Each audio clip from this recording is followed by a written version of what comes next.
Oi, galera, tô de volta, né? Bloco 2 dessa vez, vamos continuar falando de competência, tá? Mas antes de a gente seguir para as duas últimas regras dos títulos judiciais, eu preciso trazer para vocês um apontamento, tá? Específico em relação à regra que a gente estava vendo no finalzinho do bloco anterior, que é a regra do juiz sentenciante, tá? No comecinho do bloco anterior eu disse, olha, nessa regra aqui do juiz sentenciante, nós vamos ter causas, ou seja, motivos que podem alterar, tá? Essa regra de competência, certo? E é justamente nessas causas modificativas dessa competência que a gente trabalha a partir desse momento. Vamos ver lá, acompanha comigo, olha só.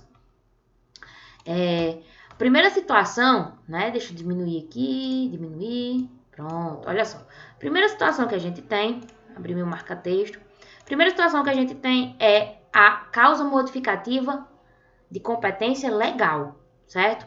Ora, professora, então como o próprio nome pode dizer pra gente, significa dizer que nós temos uma motivação legal, tá? Nós temos uma circunstância legal, uma determinação legal que indica a modificação da competência de forma necessária, não de forma optativa, tá? Porque de forma optativa seria o quê? Voluntária. Mas existe preceituação legal que necessariamente vai modificar a regra do juízo sentenciante quando acontecer essas circunstâncias. São duas essas causas aí legais que a gente inclusive já conhece lá de quando estudamos no processo civil 1, as regras de competência, lá no artigo 46, quando a gente tem, né, a previsibilidade de haver uma alteração de regra de competência absoluta. Ah, professora, se por lei houver uma alteração de competência absoluta, tá? No curso do processo, essa alteração da competência absoluta vai gerar reflexos na execução. Então, vamos lá para a regra de competência absoluta mais clara, né?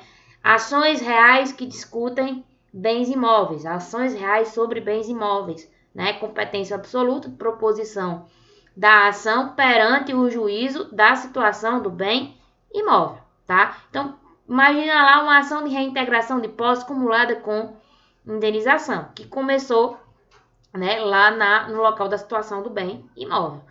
Suponho que no curso do processo houve uma alteração legislativa e essa competência absoluta foi modificada e não é mais para ser no local do bem imóvel, é para ser no domicílio do réu. Beleza, a ação ali está mantida, né?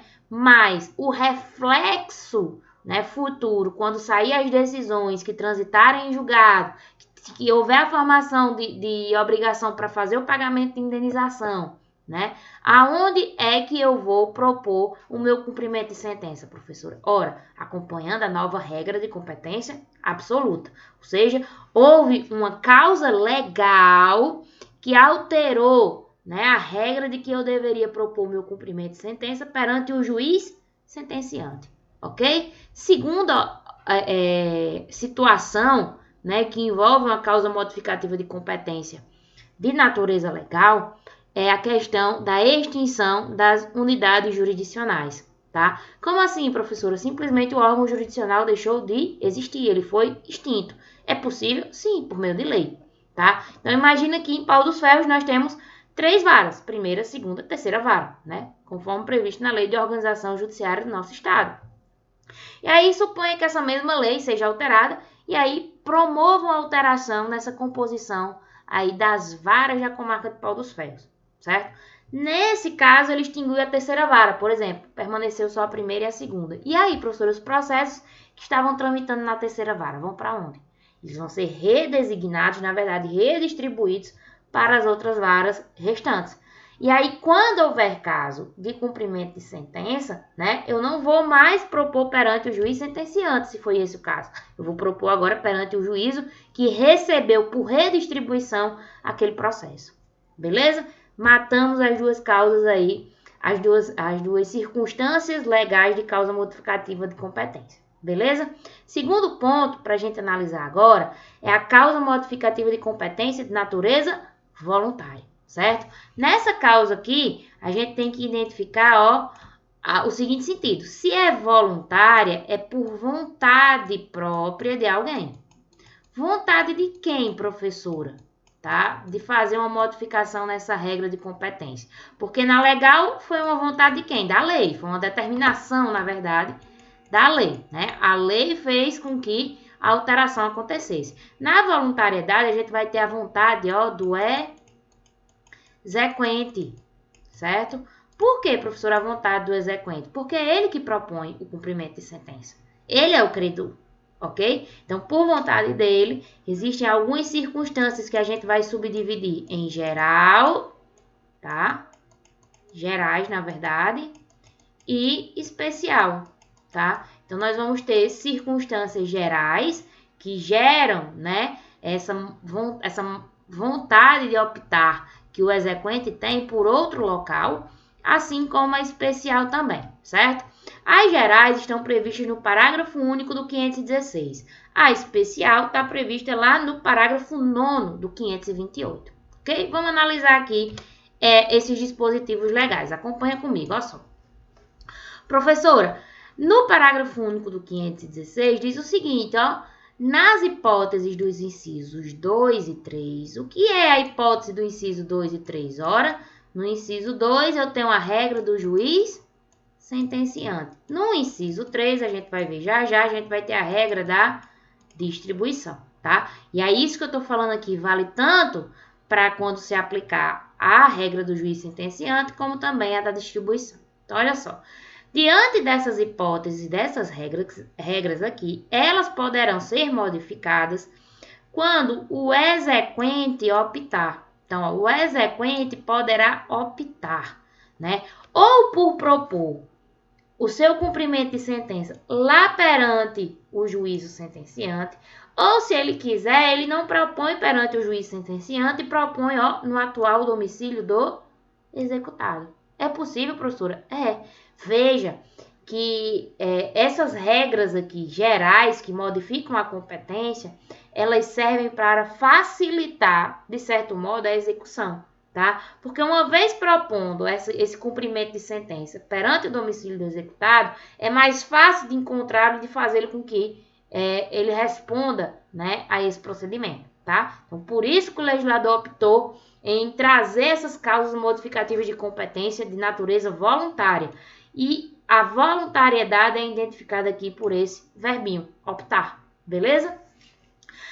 A segunda, né, condição geral aí que permite essa alteração é quando o exequente puder ou quiser, né, optar pelo juízo do local onde se encontram os bens sujeitos à execução.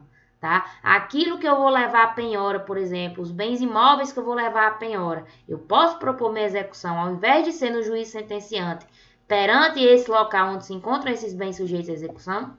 Sim, tá? Basta o exequente querer. E por fim, ó, quando se tratar de obrigação de fazer ou de não fazer, no juízo do local onde estas obrigações devam ser executadas, ok?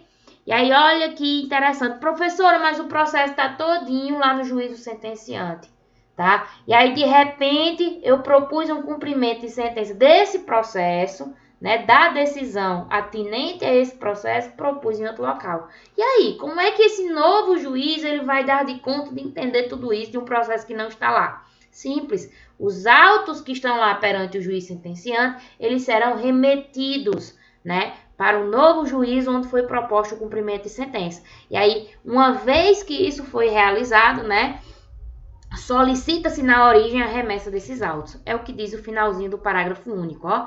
Casos em que a remessa dos autos do processo será solicitada ao juízo de origem. Belezinha? Olha agora a causa especial, parágrafo 9º do artigo 528. Além das opções previstas no 516, parágrafo único, tá? O exequente pode promover o cumprimento de sentença ou decisão que condena ao pagamento de prestação alimentícia no juízo do seu domicílio. Professora, eu já sei que na ação inicial de alimentos eu proponho a ação no domicílio do alimentante. Verdade, tá? Professora, e aí esse, né, que está pedindo os alimentos propõe a ação no seu próprio domicílio, o juiz sentenciou, transitou em julgado, condenou o réu a fazer o pagamento da pensão, só que o réu não está pagando. faz-se então uma propositura de cumprimento de sentença, certo? E aí esse cumprimento de sentença vai tramitar onde? Pode ser perante o juiz sentenciante ou se, né, esse exequente aí tiver modificado de domicílio, ele pode também fazer aí essa alteração e levar à execução o cumprimento de sentença para o domicílio onde ele atualmente está residindo, está domiciliado. Beleza? São essas aí as conjunturas em relação às causas modificativas de competência de natureza voluntária.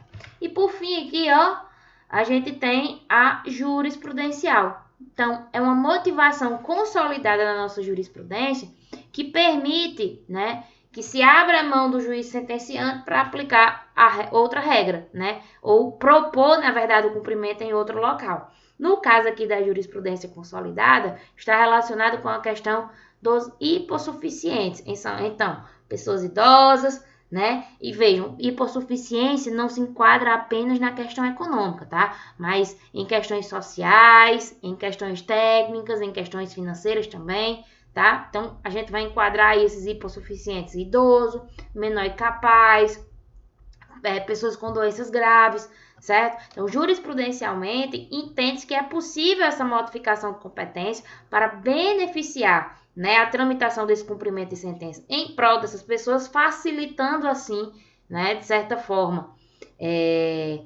o trâmite processual para essas pessoas e com isso, olha o fundamento jurisprudencial, e com isso garante-se o preceito fundamental do princípio da igualdade, da isonomia, que é o quê? Né? O velho preceito lá de Rui Barbosa, tratar os iguais de forma igual, na medida...